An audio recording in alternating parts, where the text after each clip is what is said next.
नाशिक मुंबई महामार्गावरील खड्ड्यांवरून Nashik industrial and manufacturers association अर्थात निमा आक्रमक झाली आहे। 29 जुलैला निमा अंतर्गत असलेले सर्व उद्योजक नाशिक मुंबई महामार्गावर विल्होळी जवळील जैन मंदिर इथं आंदोलन करणार आहेत। आज सर्व उद्योजकांची बैठक झाली, त्यामध्ये हा निर्णय घेण्यात आलेला आहे।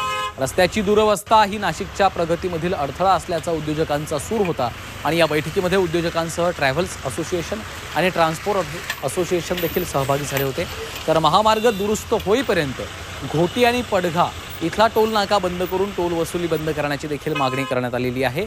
महामार्गावरील रस्त्याच्या दुरवस्थेमुळे नाशिक मुंबई प्रवासाचा वेळ 8 ते 10 तासांवर गेला असून त्यामुळे नुकसान तर होत आहे, मात्र नाशिकच्या विकासात मोठा अडथळा येत असल्याचं देखील या बैठकीमध्ये समोर आलेलं आहे। येणाऱ्या सोमवारी रास्ता रोको करण्याचा निर्णय हा आज घेण्यात आलेला आहे आणि जोपर्यंत याच्यावर अतिशय सोल्युशन गंभीर असं सोल्युशन जोपर्यंत मिळत नाही तोपर्यंत कुठल्याही पद्धतीचा टोल हा आम्ही भरणार नाही आहोत। खड्डे बुजवणे, टेम्पररी मलमपट्टी काहीतरी करून खड्डे 24 तासाच्या आतमध्ये किंवा 48 तासाच्या आतमध्ये बुजवले तर माझ्यामध्ये बराचसा स्मूथनेस येऊन जाईल। लॉंग टर्म रिपेअरिंगचं काम आहे ते चालू राहील, पण निदान खड्डे बुजवण्याचं जे काम आहे ते माझ्यामध्ये त्वरित होऊ शकतं।